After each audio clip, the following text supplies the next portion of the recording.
Welcome to Popcorn for Breakfast podcast. Today we will review Madam Web, a new Spider-Man Sonyverse film of the likes of Venom, Venom 2, and Morbius. We will have the same amount of energy as the stars of that film, which was 0. Okay, let's pop it up.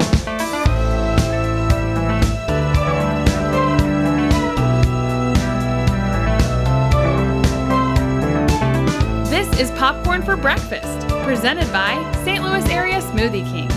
Now, here are your hosts, Cam and Kurt.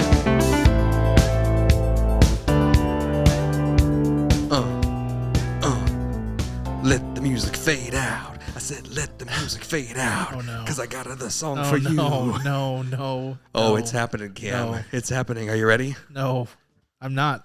Well, it's going to happen whether you want to be ready or not. Please send help. Send help. Madam Web sees the future in her web. Pew! With Dakota Johnson she will soar, and Sweeney evermore. Look out, ba-doom, doom, doom. Here comes the Madam Web. There's No, more. there's not a second verse. Madam Web. Way. Madam Web. No shot. In the cosmic threads she will ebb. Rotten Tomatoes score so low. She'll cast her spell, but this movie blows. Don't spend your money to see Madam Web. Actually, of all the songs that you've done over the years, that's top notch. Thank you. Because that's an iconic theme song and it's funny. I have to tell you that I have an enormous amount of anxiety doing these review episodes with you now because I never know what you're going to do in the cold open or at the start of the episode, and I'm always so scared because I just don't. It's like you don't know what you're gonna find. Yeah, I'm like Travis Kelce winning the Super Bowl. Exactly. It's like when he gets the microphone, you're the same way. When you give him the microphone, it's like, what is gonna happen? Viva to me? Las Vegas! Viva! Yeah. It's essentially that, yes. Yeah, I feel akin to him. I also play football. I'm a wide receiver. Yeah. Yes. Yep. You're 6'7". Yep. 6'7". You can't tell because we're sitting down. He's actually he lowers his chair so low to make sure that I look taller. Mm-hmm. I don't want to offend you because it's really nice. I am naturally a giant. Yeah. So. Well, here we are. Here we are, everybody. We are reviewing Madam Web, studio produced by Sony, Dakota Johnson, Sweeney. Sydney. I almost said Sweeney Todd. Sweeney Todd, the demon barber of Fleet Street. Excellent. Been watching a lot of Aaron Tveit in my TikTok timeline right now. That's why. I almost did it again. Sydney Sweeney, Isabella Merced, and a whole bunch of other people. Adam Scott. Mike Epps is kind of in this movie. There's a lot of people. It's very fun. There are a lot of people. That's something that we can say about this movie. That is a fact of this movie. We're going to be a little bit unhinged on this film because we saw this movie. We got the preview, the press preview for this, which was very exciting. We're very thankful for. And now we get to talk about it completely, openly, and freely, which is one of our favorite things to do. In most cases, you will see us talk about review episodes, spoiler free. Yes. But this has been out, and the box office reflects that we should talk about this with full spoilers. Yeah, and we were going to drop this on the day that the movie released because we got to see it in advance, which, again, awesome opportunity always whenever we get to do that. But my kid was throwing up. Yep. And so you're getting to see inside part-time movie podcasting and how that works. But it actually is going to work out well because this movie would have been unbelievably difficult to talk about spoiler-free and still capture the essence of the movie. So this will work out, I think, and hopefully you guys still find this and watch it, and we'll get into it. Come along. Laugh with us, everyone, because we're going to change up the titles of our accolades, much like we did with Argyle, if you happen to listen to that review, another 2024 release. You should. That's a good one. You should. It's very fun. And I have no clue whose turn it is to go first, Cam. It might be yours. It might be. I think it is. Oh, congratulations. Though the chronology is all mixed up because now that we see movies ahead of time, we record in a very weird order. Who knows? I have no idea. There was one person, one of our listeners of our 5, that is sitting at home with a pencil. The 5 that are left after Kirk's songs every week. Yeah. We had thousands. Thousands. It's just every week. a global impact to Popcorn for Breakfast podcast, but now there's just a few of you left. So, but someone's in their basement with a pencil and a tally saying they absolutely messed up the order who goes first. But tonight I'm going to give it to you because that sounds like fun to give you to go first for Madam Web. We're gonna walk through the best actors. Typically we walk through best actors, best performances, best production value, and our final thoughts and scores. But today we're gonna start with the opposite. There's a award show out there that gives awards to bad performances. That's called the Razzie Awards. So instead of "and the Oscar goes to" giving our best acting awards, we're actually gonna give it to the worst here. Cam, the floor is yours with "and the Razzie goes to." Thank you. And as a reminder, we're doing this because anytime going forward that we have a consensus, like that wasn't it. A social consensus. Yeah, where we're just like, we make eyes after the movie and we're like, no. Or in this case, we laugh hysterically throughout the movie. So it's very clear that there are issues. This is what we now do. So and the Razzie goes to, I can't believe that I get, this is such an opportunity that's fallen into my lap here that I get to go first. I mean, the obvious choice, really the only choice, not the only choice, but the number one choice has to be Dakota Johnson. I mean, come on. This is an all-time bad performance. Yeah. She has no interest in being in this film. And what's so crazy is that that's so apparent that we said it about the trailer. Do you remember when the trailer released? Immediately. And we were like, she doesn't even want to be there. It's like so clear. And that's them showing their best scenes in the movie. She got bamboozled. I think she thinks she got bamboozled here. I don't know that that's accurate. There are interviews where she basically thinks that she kind of alludes to the fact that she thought she was joining the MCU. Yes. Like that she's really good friends with Elizabeth Olsen and that she had talked to her about it. And that she had a right? Yeah. She said, "Hey, how do you feel? Like, did you like the studio? Did you like your experience with Marvel?" And she's like, "Yeah, it's great. I had a great time. Yeah. They're wonderful." Right. So she did not know what she was walking into. She was not walking into Marvel Cinematic Universe. She was walking into the Sony Spider-Man universe, which if you've seen either Venom movie, less so the Venom movies, we can talk about that more later. Venom 2. But Morbius. Yeah. Yeah, you know what that's about. So she has gone on full damage control mode after this on press tour, basically slamming this movie any chance she gets in a passive aggressive way. She recently in an interview with The Wrap said that she did not know that, or she said that the script underwent massive, or I think she said drastic changes after she joined, which is basically her being like, this thing is a mess and I know it. But she did not show up for work. I mean, she was, the line reads are unhinged. I mean, I don't know how else to just explain it. There are certain line reads that you're like, that's how she read that line? And the dialogue is dreadful. I mean, so poorly written. But I mean, she's like doing nothing for it. Also, my favorite bit of Dakota Johnson acting in this movie, and it's hard to choose because it's all very bad. And, I should say, before I say this terrible bit of acting, I've been kind of a defender of Dakota Johnson in the past. Sure. I liked her in Peanut Butter Falcon. I liked her in Cha Cha Real Smooth. I liked her in The Lost Daughter, the Maggie Gyllenhaal film. I've liked her in more things than most people. I cannot defend this. And the one particular scene that really sold it, and reminder, like we saw this movie with like other press, and so I'm trying to like keep my opinion to myself in the theater.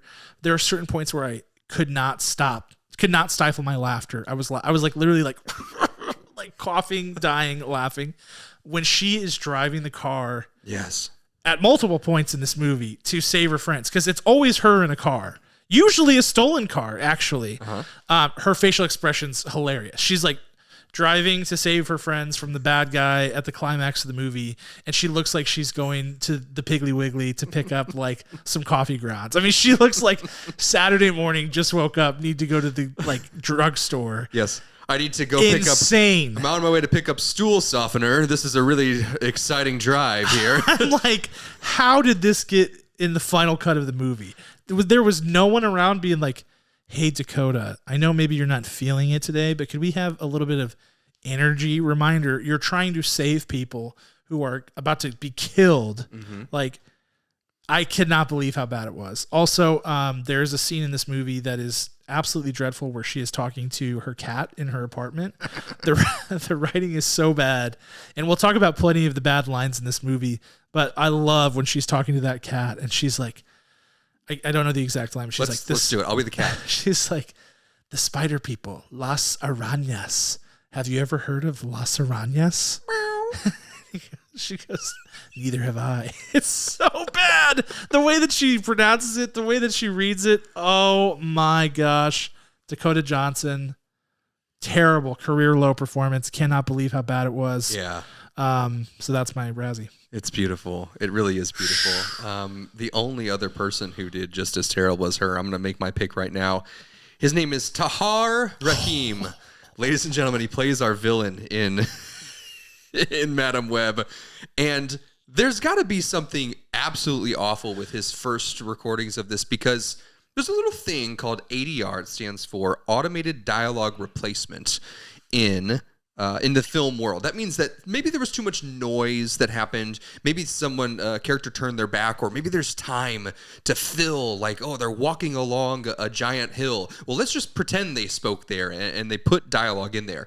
No, every time he spoke, when you see him actually moving his lips, they replaced his dialogue.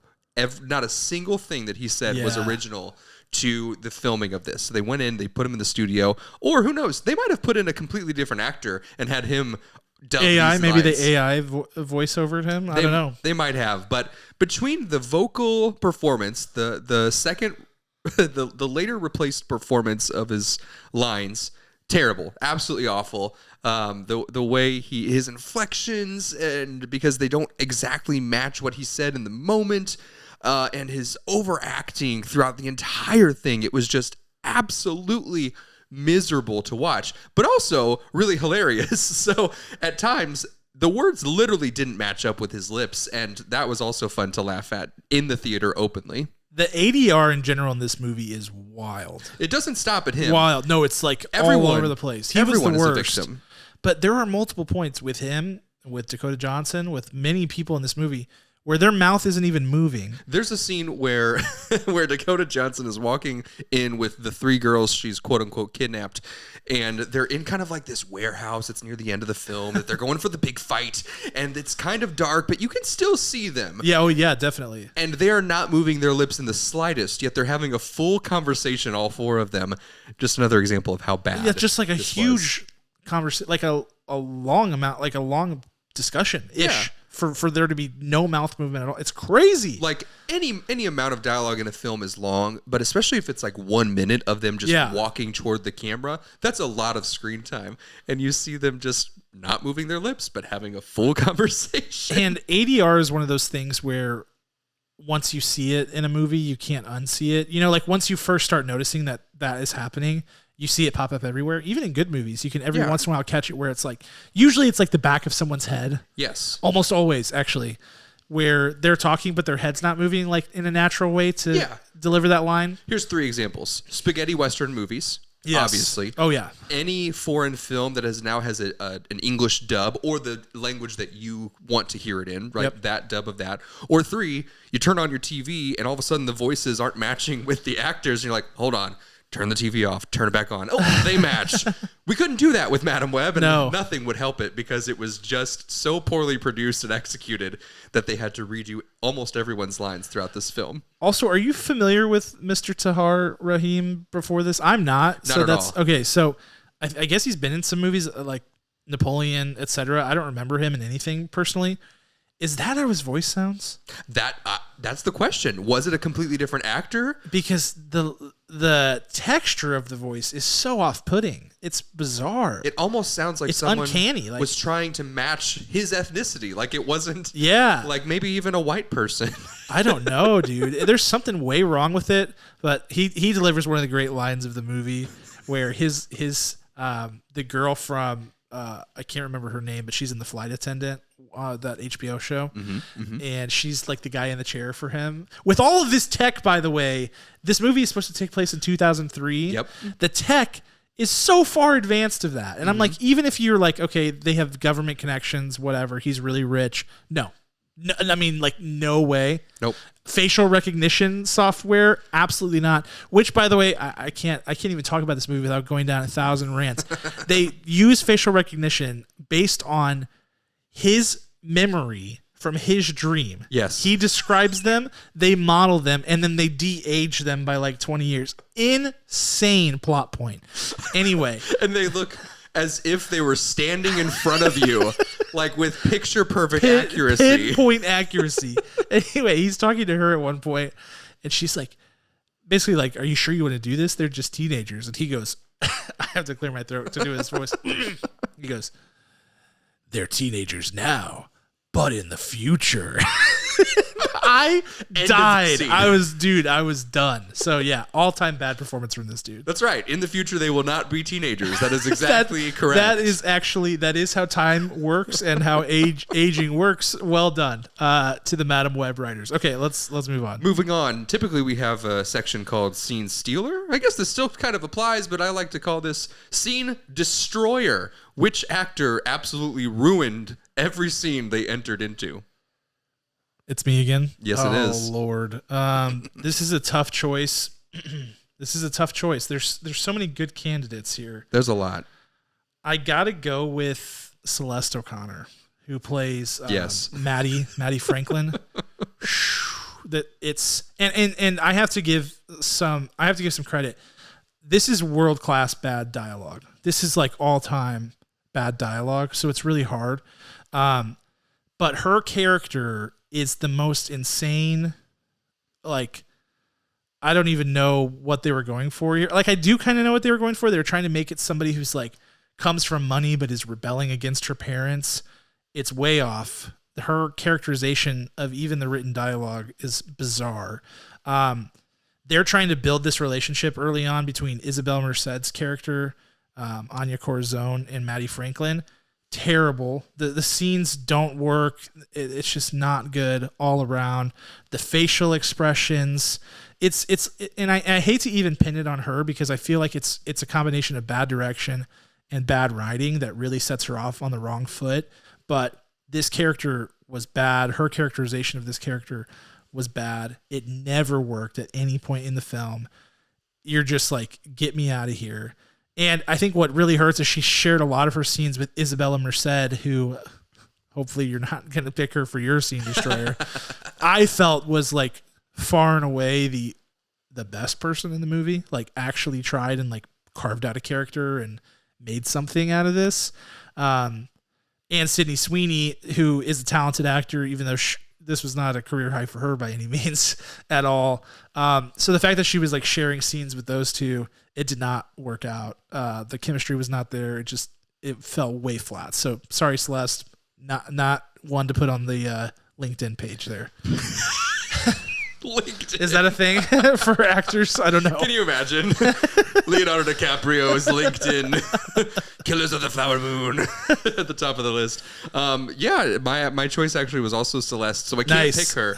So that's how bad she was. Yeah, it was not good. To speak a little bit about, let's talk about Isabella and Sydney, the other two spider girls who never actually fully realized their powers, except in a future forward flash of them eventually obtaining powers. How? We don't know. We have no idea. We don't know.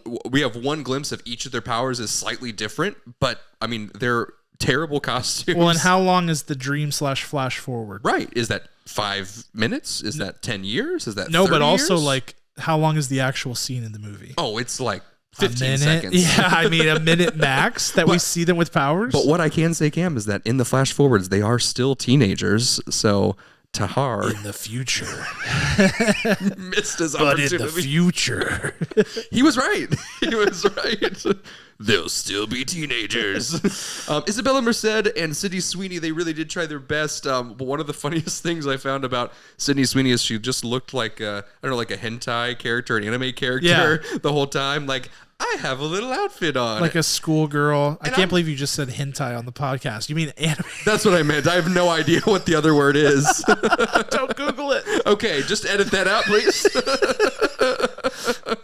Isabella Merced, she comes in and she says her backstory just briefly, and it's just absolutely abysmal. She says that she has to move forward with helping this made up supergroup because her father was deported 6 months ago. She's under 18 and she also doesn't want to be deported. How does the landlord not understand that a teenager has been living there paying for everything? And more so, how does a teenager pay for an apartment in New York City? Yes. Effectively. That doesn't make any sense to me. Easy writing fix, make it 1 month. Because he's there at the beginning of the movie trying to collect the rent. And it's like, are we to believe that she's been able to get by being 6 months delinquent on rent in New York City with this scumbag landlord? There's no way. She would have been evicted. That's like $70,000. I guess there are laws. I don't know. It seems like bad writing, though. I agree. So all that said, again, don't Google whatever I accidentally said. I'm scared. Kirk knows so little about Japanese animation. It's okay. You're safe. It was ignorance. It's okay. I'm sorry, everybody. And let's move on to the next category. Let's do it. I'm going to go ahead and talk about... Wait. Who's your scene destroyer? Oh, yeah. My scene destroyer, Adam Scott. Oh. My scene destroyer is Adam Scott, who plays Mr. Ben Parker. That's right. With great power comes great responsibility. He is just playing himself. He is playing Adam Scott. If you've seen Parks and Rec, one episode of him, that is who he's playing. If you've seen Severance, Severance is his best performance, but he's still playing by far Adam Scott. Like, what happened here? Like, no one told you. Maybe no one told him that he was playing Uncle Ben, who is Peter Parker's uncle who takes care of him and has this enormous responsibility, enormous moral responsibility to actually give gravitas to that future character, which we do see Peter Parker be born, but they play around it, they dance around it, like, why? What's his name? And then like a balloon pops. Oh, I don't know. And then we get all the way to the hospital and they still don't say his name. Yeah, don't they do like some cheesy, if I remember correctly, isn't it like, I'm going to name him, or his name is something, and it cuts off? And it cuts off just like that. My God. Like, why? Almost as bad as the Miles Teller, Michael B. Jordan, Fantastic Four ending, where it's like, guys, I've got the name. Oh, before that's credits so roll. bad. Yeah, so I got to say, Adam Scott, you didn't do anything in this film at all. You were yourself. Nothing happened, and we were all dumber for it. So... Thanks for that, Billy Madison. Oh man, yeah, it's really bad. He's such a poor sap. He has to share all those scenes with Dakota Johnson with some of the worst interpersonal dialogue ever. The scene where he's like saved her. He's like saved her and from like drowning in the river, and it's so awkward and so bad. I don't know. It's a mess. It's a mess. Yeah, but I mean, here's more information about this movie. Dakota Johnson, in what should be a very dramatic and important portion, gets trapped in a car that she's trying to save someone, falls into the river. It's so non-eventful. It happens so fast, and there's no drama to it at all. And then, so when you see Adam Scott covered in water because he dove in, he's just like, you good? All right.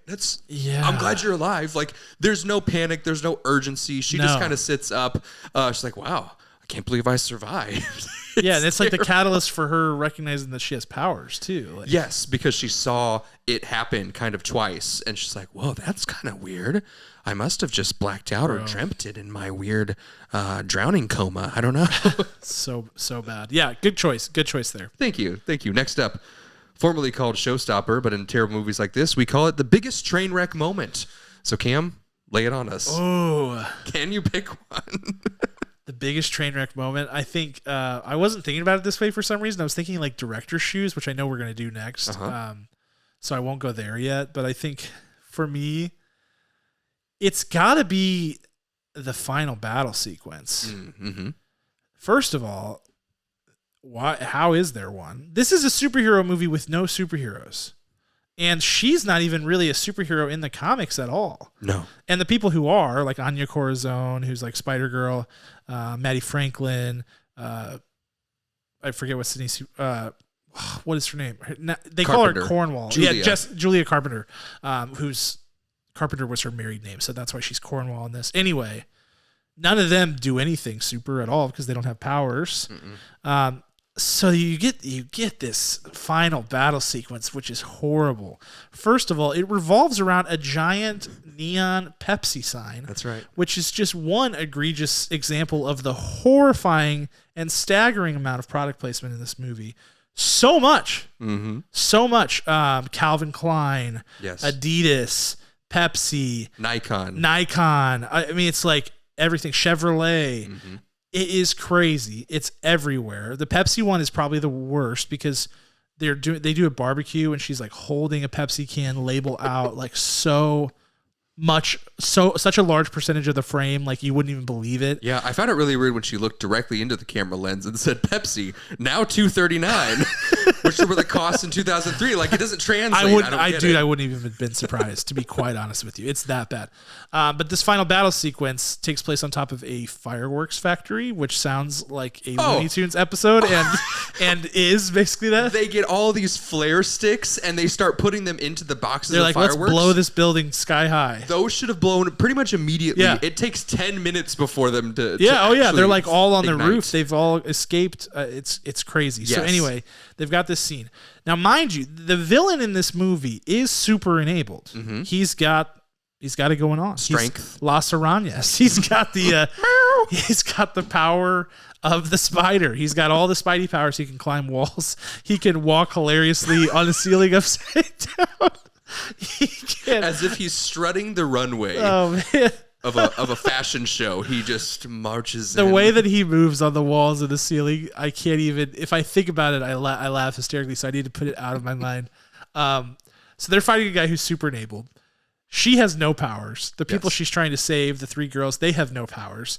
She's up here to work around this. They're doing all this insane stuff where she's like seeing the future, right? So she's able to know when she's about to get shot in the face with a firework and pick up a trash can lid and block it, as if you wouldn't like. I don't know. There's a lot of craziness. There's this big CGI final set piece where it's like you can be in multiple places at once, and so she's able to split her being into three parts to save each of the three girls. Whatever, that's I guess her power that she ends up unlocking. Yeah, a la astral projection, like Doctor Strange does. Yes, it's very much like it's very Doctor Strange-ish, only not cool. No. And then this villain, she has her big hero moment, kind of. He falls off the building. A giant neon Pepsi S, I'm not kidding, falls off the building like an Acme company anvil onto this guy, and he just is dead. That's it. And I'm like, this thing doesn't even look like it weighs 50 pounds. Like, it must, but it's not even that big. And he's like, Spider-Man. Right. I'm like, you could drop a bus on Spider-Man and he would be fine.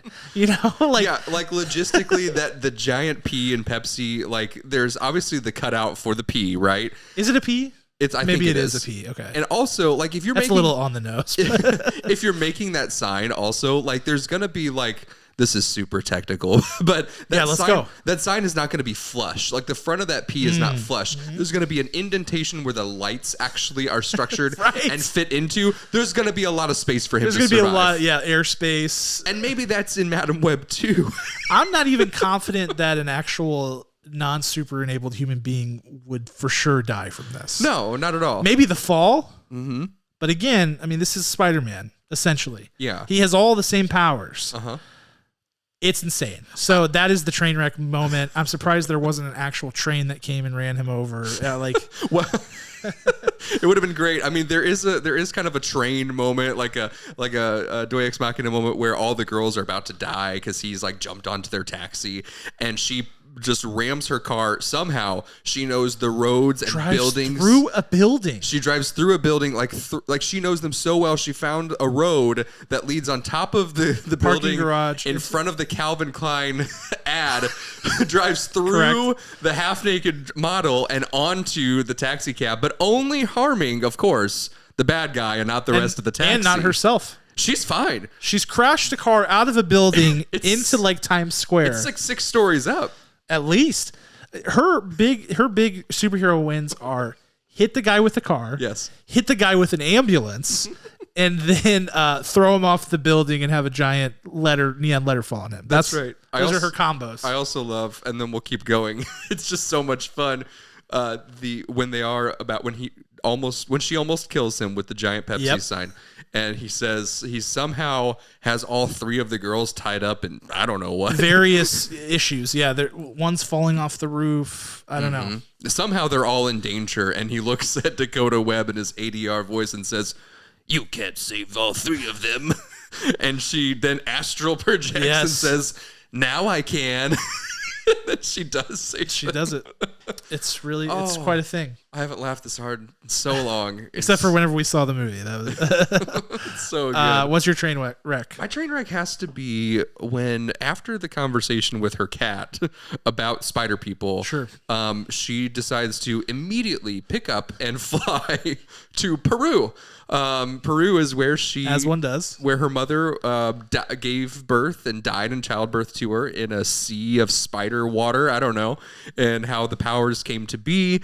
And she just suddenly decides that while she has put all of these girls in danger, she's going to fly to Peru and she'll be back tomorrow.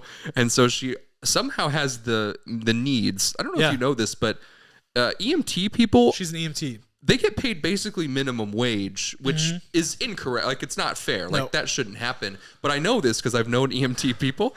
They get paid minimum wage or just above minimum wage. The only way they make a living is by overtime. And so she up and runs to Peru, stays there for a while, figures out, okay, this is kind of who I am. Didn't really get any answers while she's there. Then flies back to America, all seemingly in the same day. I mean, like that. And I mean, she's not flying to Lima. Maybe she starts there, but she's going to like the remote... Yes, the jungle. Peruvian rainforest. So she flies to Peru. You see her get on a bus full of other Peruvians, just like miserable that they're in the jungle, of course. And in Madam Web, obviously. Yes. Why does this have to be the movie I get my SAG card for? And then suddenly she meets this random spider guy that saved her mom. And, well, actually, not really. Saved her, not her mom, because mom's dead. And then she just appears back in the States. That might be the moment when she drives the car directly through. That might be the very next scene. I'm not quite sure. Yeah, it's not far after. But that made no sense to me, how she got to Peru and back. Oh, man. Now is the part of the review, Let's take a breath here. Where we're going to say one nice thing about Madam Web. Oh, no. I have more mean things to say. Nope. Please. Okay. For just a moment, I want you to take a deep breath. Take it with me. Got it. I'm there. Tell me one nice thing about Madam Web. Okay, it's probably going to be the same as your nice thing. Okay. And I'll probably speak about it more during Final Thoughts and Scores because I feel like it weighs heavily into my score, which is that this movie is hilarious. I mean, hilarious. So, sure, it's unintentional. And it's because the writing is dreadful. I mean, truly dreadful. And some of the worst I've ever seen. Yeah. And it's a major motion picture, like not a small studio, not an indie film, not nothing, just bad. But it's so funny. Oh my gosh. Oh my gosh. It's so funny. Like, we see a lot of bad movies where they're just bad. Like, I put Argyle into this conversation. Yes. Like, I did not laugh. It's just bad. It's just bad. Like, it's not funny. It's just a terrible time. And sure, like, being so bad that you're funny should be a bad thing. But man, I had a heck of a time. Yeah. I just like really like everything that you find in like these cult-like movies that people have loved over the years because they're so bad they're hilarious. This movie has it. I mean, this is a meme factory. This is like ground zero for potentially thousands of new memes, hilarious lines. The funniest line that was in the trailer of he was with my mom in the Amazon when she was researching spiders right before she died, the one that got memed, wasn't even in this movie, and yet it wouldn't have even been the worst, most ridiculous line in this movie. No. It's hysterical. There were literally multiple times where I could not stop. I tried so hard to not, and I could not stop laughing. And after the movie, when we were riding back in the car, I was like hyperventilating. I was laughing so hard. Even in this episode, I can't hardly contain it. So I have to give it to that. Like, just hilarious movie, top down. Like, so funny. Yeah. My one nice thing I was going to say is Dakota Johnson is normally a good actor. Oh, man. She is. I kind of agree with that. I think she has, I've never seen any of the 50 Shades movies, and I never will. No need. Yeah, No, you know what you're getting there. It's garbage, right? But everything else that I've come across, I'm like, yeah, like she should have never done those movies, but this is really good work. And then you get to Madam Web, and you're like, oh no. But hopefully, this is a life lesson for her. I think it is to say, and I think she before this she had enough star power to like just cancel her contract and be like, I'm out. Like, get me out of this mess. Yeah, she didn't have to be in this. At all. She didn't need the paycheck and she didn't need the acclaim. I mean, she's done plenty, right? And she gets work. I don't know what happened here for her, but she's gone full scorched earth essentially on the press tour, which has been just marvelous to watch. I really have loved it. I've loved every second of it. Yeah, there was one single moment in one of her press interviews where she defended Madam Web, and she was talking about, this line has been taken out of context. It was that line that I just said that was in the trailer. Exactly. Yeah, isn't any sentence taken out of context? Like, yeah, you're right. Like you could spin whatever narrative you want on any sentence in any film or any celebrity saying anything, but that is the only time she defended this. The rest of it, she has been totally aloof about all of it, much like her entire performance in Madam Web. Cameron, here's your chance to really just take the reins and destroy this movie. So now we are finally ready for the final thoughts and obliteration of Madam Web. Yes. So what I want to talk about is something I don't feel like people are talking about, because I feel like it paints a really clear picture of what happens in this movie, because there's always this question when something is such a notorious dumpster fire in the way that this movie is. It's always like, how does that happen? Mm-hmm. How does this movie get made? What's going on? So a couple things I would call your attention to. The writers of this movie, primarily on the screenplay, are two writers, Matt Sazama and Burke Sharpless, who have quite possibly the worst writing resume I've ever seen in my entire life.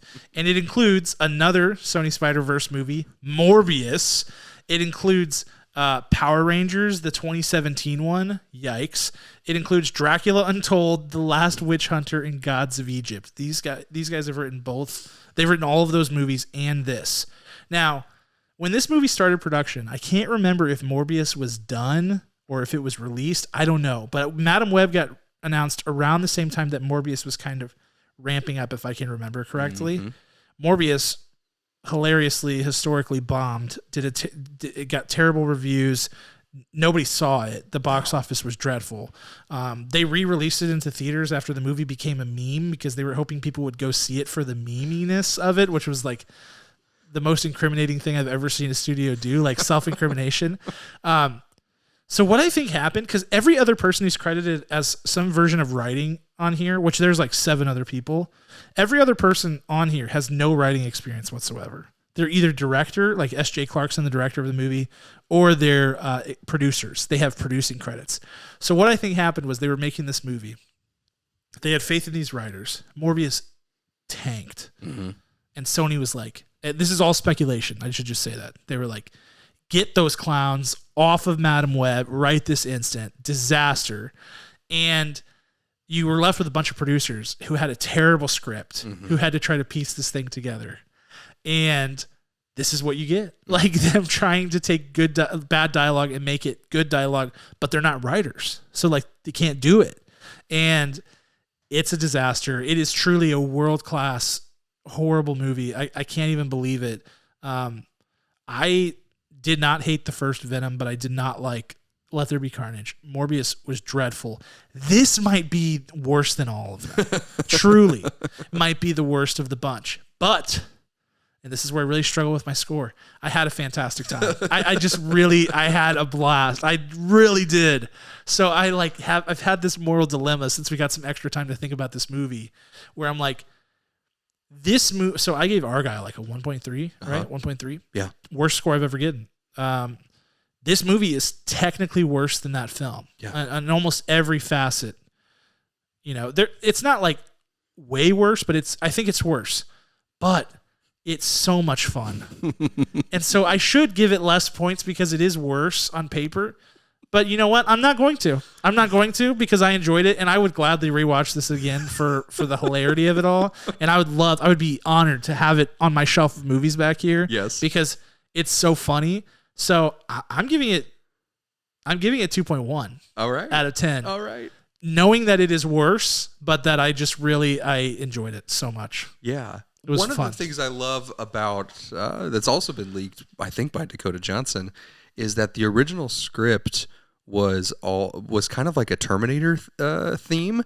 That she was approached by these 3 spider women with their powers fully developed and evolved, and they come back and they say, we have to save Peter Parker. Sarah Connor. That's right. Come with me if you want to live. That was sort of the idea. And I'm like, how could that idea be worse than what they made? Yeah. Because I could dig the other side of that. I think I could too. Right? I think I could get down with that for sure. What if they just reboot Madam Web? Let's just pretend it didn't exist.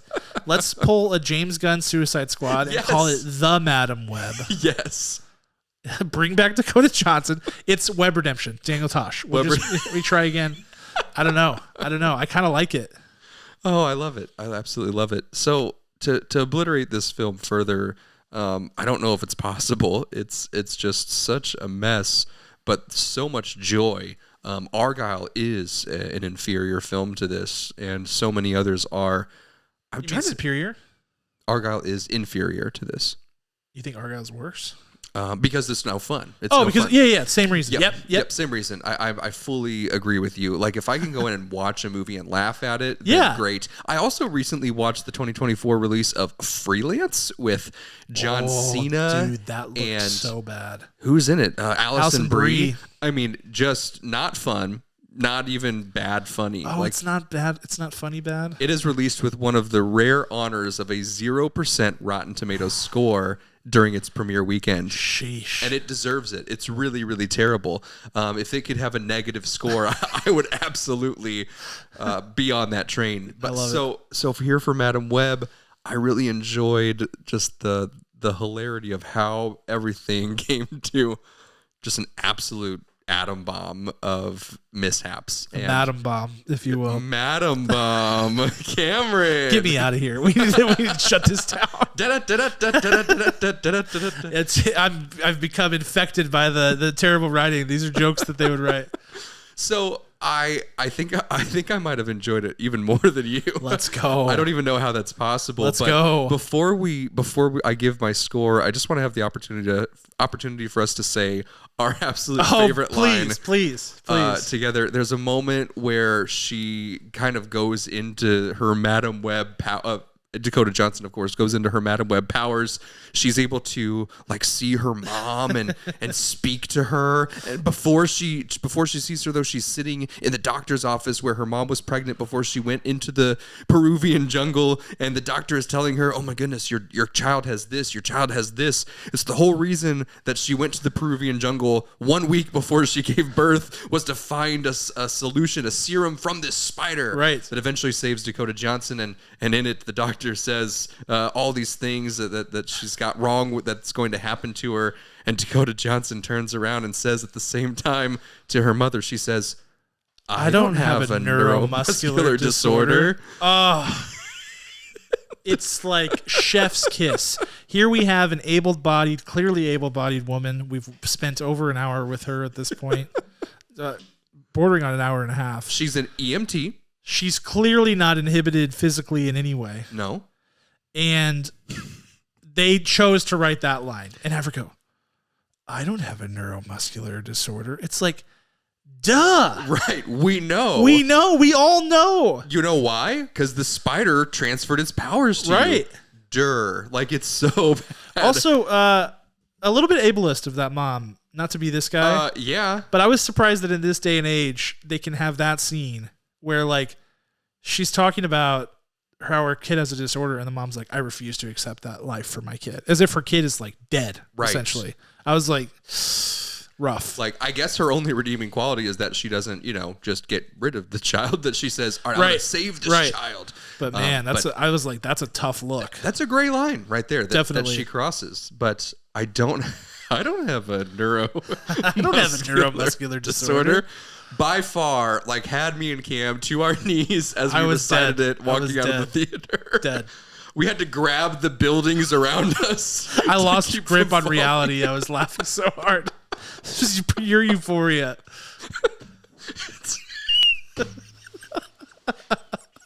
This is the most unserious episode we've ever had. It's so I good. love it. I love it. So sorry. Back to my my score. I cannot wait. The pure joy from this movie that I'll never ever forget. No, you shouldn't. It gets a 3.0 out of 10. Yes. Let's go. Dude, that's so funny. Oh my gosh. I'm glad that we're on the same wavelength because I really did have this like come to Jesus moment where I'm like, what does it say about me as someone who would like to make a living reviewing movies, that I am at a point where I can recognize how bad this movie is, and yet it's really fun. I just can I really give it points for being so bad that it's enjoyable? And I've arrived at yes, and I'm glad. It seems you have as well. Yes. And I'm glad. I think that's where I want to be. Like let's have fun with it. I first had this epiphany with the movie I reference often is Phantasm. Yeah. The incredible horror B film that has 5 films in its series. Like, it's so bad, it's actually good. Yeah. And there are moments where you're just like, I can't believe that someone thought this was their best foot forward. Yes. Like an actual person thought that this was good. Yes. Yeah, it's great. And, kudos to them. They all made a lot of money before the box office. Hopefully no one took points on this because they got nothing. They got owned. But if they took a salary on this, congratulations, you are wealthier than Cam and I combined. Oh, by far, yeah. Well done. So that is, in a nutshell, Madam Web. Thank you for coming with us on this journey of laughter and spoiler full. Hopefully you got a chance to see this movie and to understand the pure hilarity and comedy of this film. And if you're listening to this because you swear you'll never see the film, I hope you also enjoyed it because I just want to share that with you. Yes. All of these moments, they're so special. Cam, anything else we'd like to talk about for this week or Madam Web? No, it appears we should have seen Bob Marley. Yes, One Love. That was a miscalc on our part, but I have Was to it say, I don't know. I think we're better for this. I think it will be good. Yeah. Gonna be just quite the whiplash following this up with Dune Part 2, which could not be more different.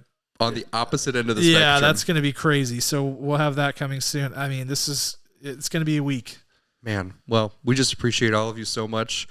If you laughed just as hard as we did, openly laughed in the theater, we want to know. So please tell us in Discord, on Facebook, on X, on anywhere you listen to us. On YouTube, of course, of all places. We hope you're watching. You can see us actually melt into our chairs with laughing about this film. That's right. So with that all said, Madam Web, big accolades, low scores. We love you all. We'll catch you next time. Peace.